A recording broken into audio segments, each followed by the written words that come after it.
When it comes to picking the right wide receivers for your fantasy football draft, it can be overwhelming how many choices you have. You want to make sure you get the right players. That's why we're here to tell you these are the guys we're targeting. We're going to go round by round to tell you the only receivers that you want to come away with. Now, if you're thinking, how can you be drafting? Well, then you need to check out Underdog Fantasy. Underdog Fantasy has best ball drafts going full swing right now, all the way up until the season.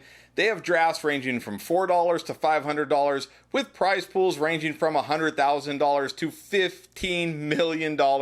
That's right, $15 million in their flagship Best Ball Mania 5. If you haven't tried Underdog Fantasy yet, this is the time to do it. Just make sure when you sign up, you use our promo code ENDGAME and take advantage of this special offer. They're going to give you a special pick plus up to $250 in bonus cash. Go to UnderdogFantasy.com, sign up using promo code ENDGAME, start drafting right now, and take advantage of this special offer.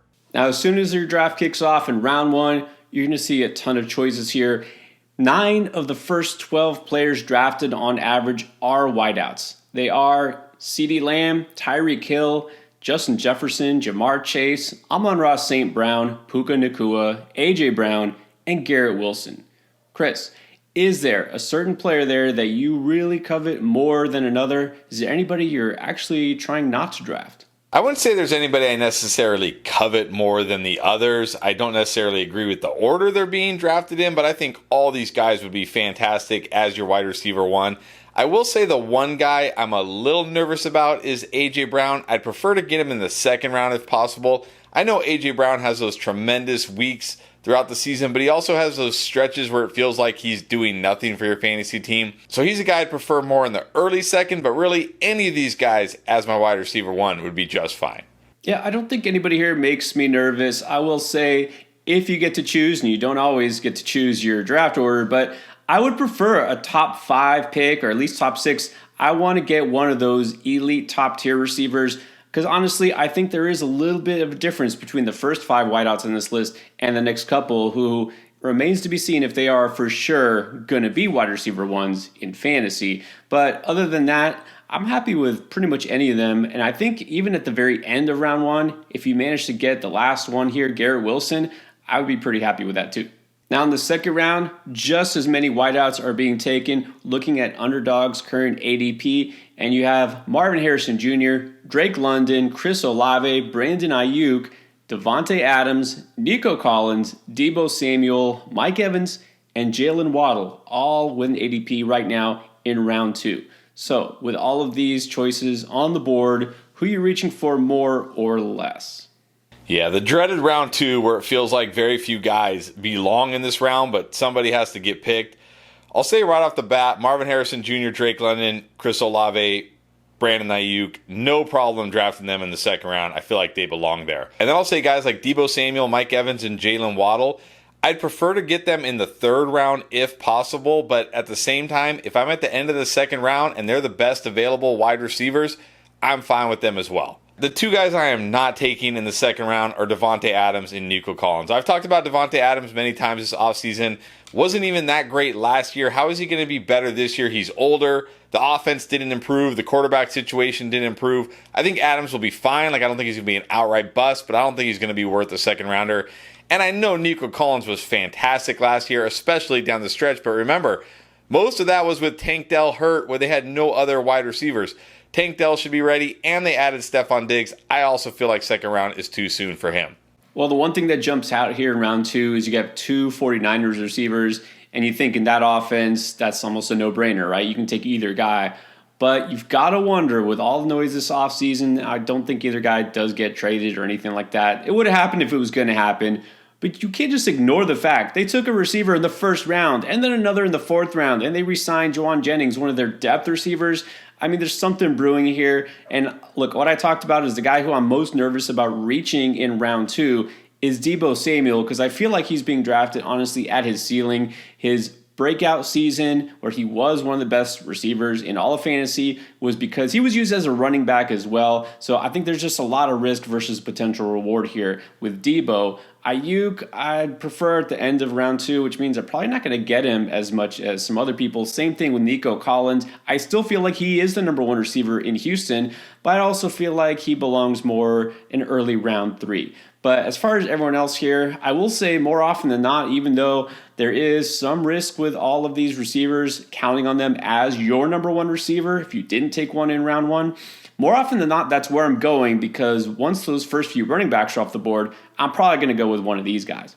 Now in round 3 is where it gets interesting. Still a lot of choices. Right now we're seeing Malik Neighbors, Stephon Diggs, Devontae Smith, DJ Moore, DK Metcalf, Cooper Kupp, Michael Pittman Jr., and Zay Flowers going off the board. So which receiver do you feel most comfortable with in your drafts at this range? I'll say the ones I feel the most comfortable with are Michael Pittman, Zay Flowers, and Devonta Smith. I'll say I'm also okay with DJ Moore, maybe Cooper Kupp and DK Metcalf towards the end of the 3rd round. I'd prefer them in the 4th, but at the end of the 3rd round, I think that's okay. I'll say the 2, again, I'm just completely avoiding here, Malik Neighbors and Stephon Diggs. Again, I've talked about Stephon Diggs, it feels like a zillion times this offseason. Same thing with Nico. I mean, we got 3 talented wide receivers here. I have a hard time believing that any of these guys are going to be worth a 2nd or 3rd round pick.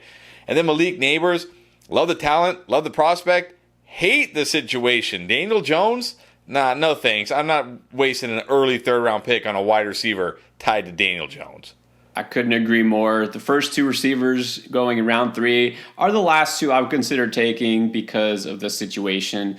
Sorry, I can't do it. Malik Neighbors, great talent. Just feel like this rookie year might wind up being wasted. I don't want to take that chance. Now, I will take a chance on a guy like Michael Pittman, tied to AR, hopefully for the full season. And hey, the worst case scenario here is Richardson does get hurt. He's got Joe Flacco. You saw what Joe Flacco did for that Browns offense and Amari Cooper at the end of last season. So I feel like Pittman is pretty much your safest pick here. And I'm taking him a little bit earlier than he's been going. And Zay Flowers, I think a lot of people also forget, man, that was just his rookie season last year. There's a lot of room for growth here. He could be even better. So those are my 2 favorite picks. The one I'm most concerned about is Cooper Kupp, because it's just a matter of his body holding up. We've seen it for multiple seasons now, injuries, and last year didn't really look like what we expected. Vintage Kupp, when he did play, Puka has taken over as the number 1 guy, so I just think it's too early. I think we're still just living in the past if we're expecting Cooper Kupp to jump up to be top 10, 15 wide receiver. Now we get to round 4. I think there's some clear distinctions here between receivers we like and don't like so much. So we're looking at the likes of Tank Dell, George Pickens, T. Higgins, Amari Cooper, Christian Kirk, Terry McLaurin, Keenan Allen, and Hollywood Brown. Who's your receivers of choice? My receivers of choice are Christian Kirk, Terry McLaurin, and Hollywood Brown. I love the situation they're in this year. I love the talent of these guys. I think they're going to be great. I'll also say I like Tank Dell here. We talked about Nico Collins and Stephon Diggs. This is where I feel like the Houston wide receivers should be getting drafted. So if I can get Tank Dell in the 4th, I'm not going to take Nico in the 2nd or Diggs early 3rd. I'll just wait and take Tank Dell in the 4th. The rest of the guys here I think are okay. I will say I'm pretty nervous about George Pickens and to a lesser degree Amari Cooper because I'm nervous about the QB play still. But if they're the best available this round, I will take them. And kind of the same thing with T. Higgins. I'm a little nervous about him, but if he's the best available at this round, I'm okay with it. Well, I think we're still early enough here talking about a guy you expect to be not only a starter, but one of your top players all season. I'm not looking for a guy who has upside because they all have tremendous upside. I'm looking to mitigate risk. And so I'm just say right now at round 4, I'm just off of T. Higgins. I can't find myself drafting him this soon for all the reasons that you're probably aware of, potential for holdout, injuries, all this stuff. I will say also that I'm a little nervous about Tank Dell this soon because of that target competition as well, but I'd much rather take him than Stephon Diggs around before. So I'll take him if he falls later in this round. But I'm actually okay with any of these other guys, and the one who I think is being still massively undervalued is the last of the bunch, Hollywood Brown. All right, he's probably going to be the number 1 receiver in Kansas City, as if that alone is enough reason to try to target him.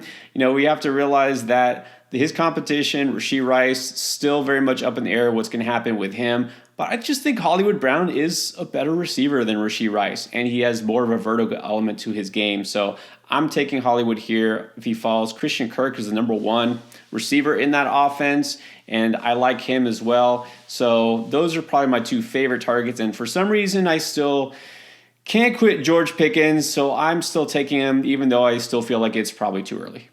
On to round 5. Here's where it gets interesting. A lot of the rookies are starting to come into play. So let's start with Jaden Reed and then Calvin Ridley, Xavier Worthy, another Chiefs receiver there, Rome Odunze, who's with the Bears, Chris Godwin, Jordan Addison, Ladd McConkey, and Keon Coleman.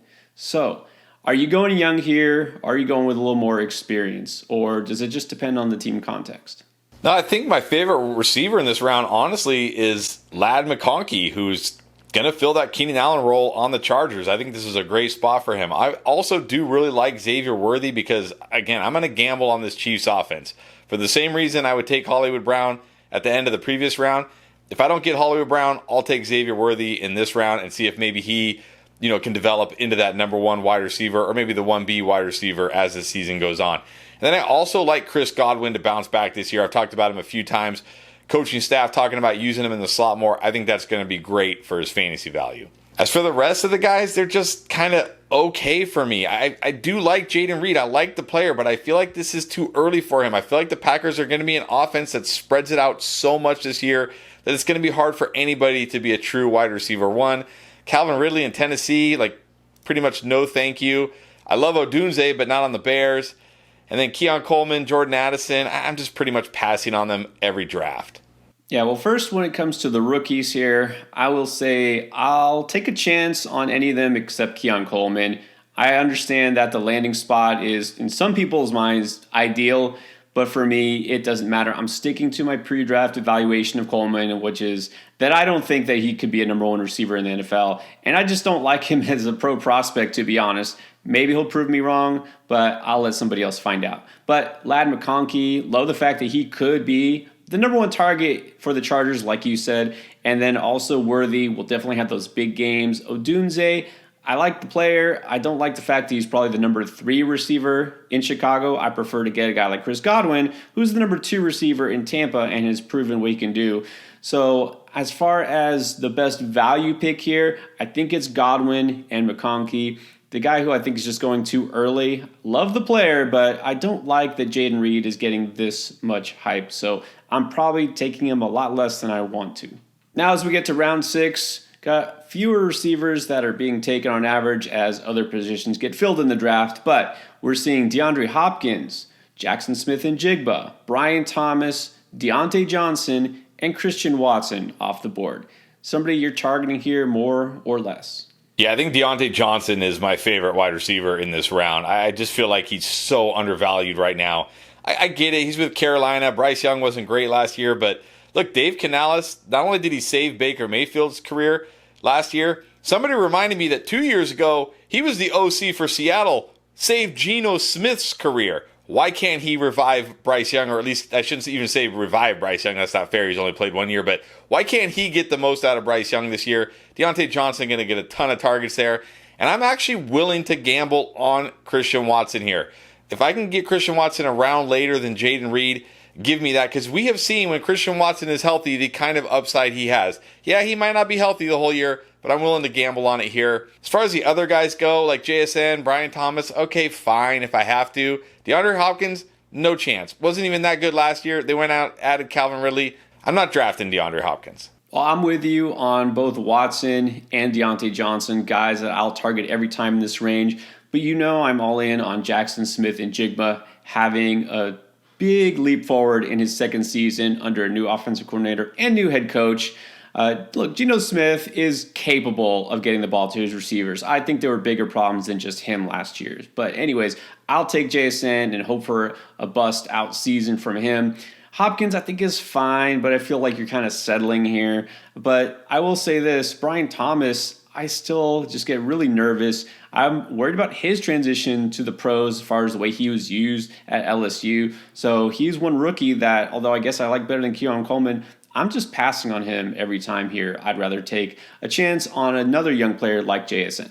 And then in round 7, an interesting mix of some, I guess, boring veterans and risky young players. Start with Rashee Rice, Jameson Williams, Cortland Sutton, Curtis Samuel, and Tyler Lockett. Which way are you going here, risk or safety? Well, I think my favorite pick here is Rashee Rice. I mean, this guy was going in the second round of drafts earlier in the offseason before all the car accident, the off the field stuff. Now in the 7th round, I mean, I know they drafted Xavier Worthy and signed Hollywood Brown, but this just feels like too big of a discount not to take. Even if he's suspended a couple games, that's fine in the 7th round. The rest of the guys, I mean, not really drafting any of them. I kind of like Curtis Samuel, a bit sneaky, but also there's a ton of risk in this Buffalo offense as far as like what's his role going to be, how is the targets going to be distributed. So really in this round, it's just Rashee Rice for me. Well, I talked about this earlier, and I don't know if everybody's caught all our offseason videos, but I finally have to admit I'm coming around on Jameson Williams after being completely off of him his first couple of seasons. We've heard nothing but glowing reports, not just from the coaching staff, but also Jared Goff as quarterback, which is important. They're saying that he's finally not afraid to look his way and not going to miss time this year because of a suspension or injuries, at least knock on wood, hopefully not.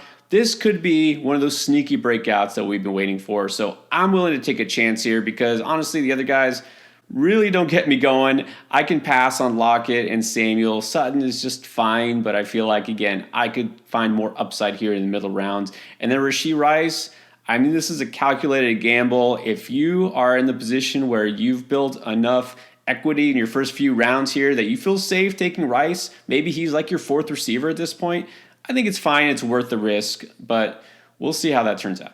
Now, we could go on with so many more receivers still on the board at this point, but let's just say after pick 100 here, who are the guys that you find yourself drafting over and over again? Who do you want to target?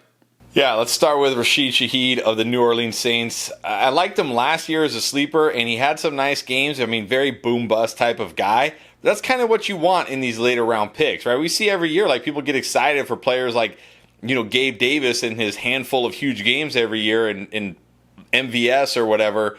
Why not just get a guy like that in the double-digit rounds, but who also is in a great situation because the Saints did nothing at wide receiver except let Michael Thomas walk. He's going to be the clear number 2 wide receiver behind Chris Olave. So one of my favorite late-round picks that has tremendous weekly upside. And then we've talked about the Packers wide receivers a couple times, about how Jaden Reed's going where he's going, Christian Watson's going where he's going.